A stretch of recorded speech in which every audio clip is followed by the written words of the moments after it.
नमस्कार, मैं प्रीति ध्यानी इस बार आप लोगों के लिए संस्कृत भाषा का ज्ञान लेके आई हूँ। प्रारंभिक ज्ञान। संस्कृत भाषा बहुत ही मधुर और सरल भाषा है, बस इसको समझने की ज़रूरत है। संस्कृत क्या है? संस्कृत शब्द सम उपसर्ग पूर्वक कृ धातु से कट प्रत्यय के योग से बना है, जिसका अर्थ होता है ऐसी भाषा जो शुद्ध एवं परिमार्जित हो, उसे संस्कृत कहा जाता है। अब व्याकरण क्या है?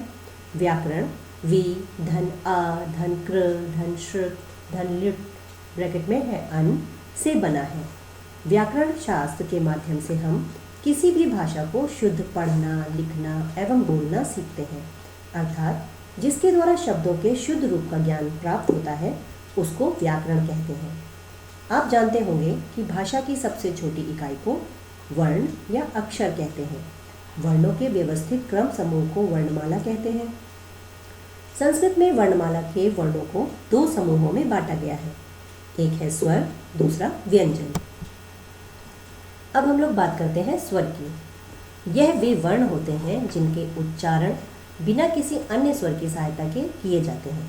यह संख्या में 13 होते हैं, लेकिन संस्कृत भाषा में 13 होते हैं।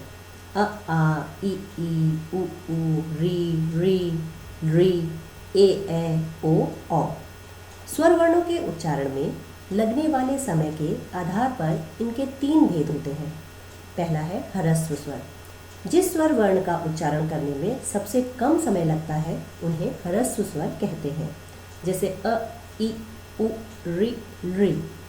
दीर्घ स्वर। जिस वर्ण के उच्चारण में ह्रस्व स्वर की अपेक्षा 2 गुना समय लगता है उसे दीर्घ स्वर कहते हैं, जैसे आ ई उ री ए ओ औ।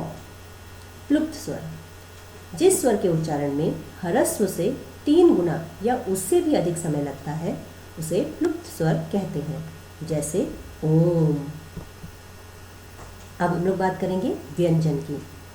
जिन वर्णों का उच्चारण करने के लिए स्वर की सहायता लेनी पड़ती है उन्हें व्यंजन कहते हैं। यह संख्या में 33 होते हैं। इन्हें भी 3 भागों में बांटा गया है। पहला है स्पर्श व्यंजन, ये का से मा तक होते हैं। दूसरा है अंतस्था व्यंजन, य र ल व। उसके बाद आता है ऊष्म व्यंजन, श श स ह। इसके अतिरिक्त संयुक्त व्यंजन भी वर्णमाला में है, जैसे श त्र ज्ञ श्र इत्यादि। इसके बाद अंग और आहा को अयोग वाह में शामिल किया गया है। संस्कृत में विसर्ग का बहुत महत्व है, इसे हम एक चिन्ह के द्वारा प्रकट करते हैं। फिर आता है अनुस्वार, जिसे हम लोग ऊपर बिंदी के रूप में प्रकट करते हैं। हलंत। हलंत हम लोग वर्ण में तिरछी रेखा के रूप में लगाते हैं। इस तरह से हम बता सकते हैं कि भारत की सबसे प्राचीन भाषा संस्कृत है। संस्कृत भाषा को सभी भाषाओं की जननी कहा जाता है। संस्कृत भाषा की लिपि देवनागरी है।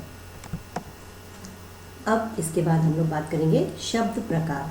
संस्कृत भाषा में शब्दों को उसके अंत में आने वाले वर्ग के अनुसार जाना जाता है, यही उनका शब्द प्रकार कहलाता है। जैसे अकारांत शब्द नर, आकारांत शब्द लता, इकारांत शब्द कवि, ईकारांत शब्द नदी, उकारांत शब्द गुरु, ऊकारांत शब्द वधू, ऋकारांत शब्द है पितृ और नकारांत शब्द है राजन। संस्कृत भाषा में 3 प्रकार के लिंग होते हैं, स्त्रीलिंग, पुल्लिंग, नपुंसकलिंग। पुल्लिंग शब्द क्या है?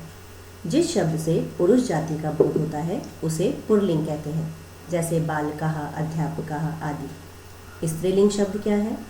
जिस शब्द से स्त्री जाति का बोध होता है उसे स्त्रीलिंग शब्द कहते हैं, जैसे बालिका, छात्रा, अध्यापिका आदि। नपुंसकलिंग।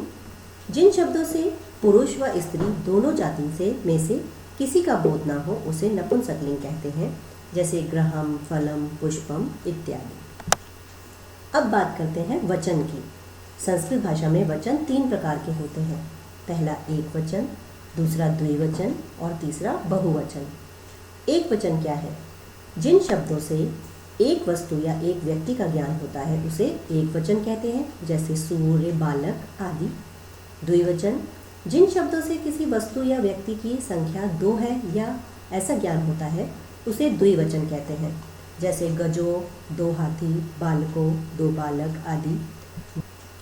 बहुवचन जिन शब्दों से किसी व्यक्ति या वस्तु की संख्या 3 या 3 से अधिक है ऐसा ज्ञान होता है उन्हें बहुवचन कहते हैं, जैसे गजः, वानरः आदि। आज हम लोगों ने संस्कृत भाषा का प्रारंभिक ज्ञान पढ़ा। अगर आपको हमारा ये वीडियो पसंद आया हो तो प्लीज़ इसे लाइक, सब्सक्राइब और शेयर जरूर करें। धन्यवाद।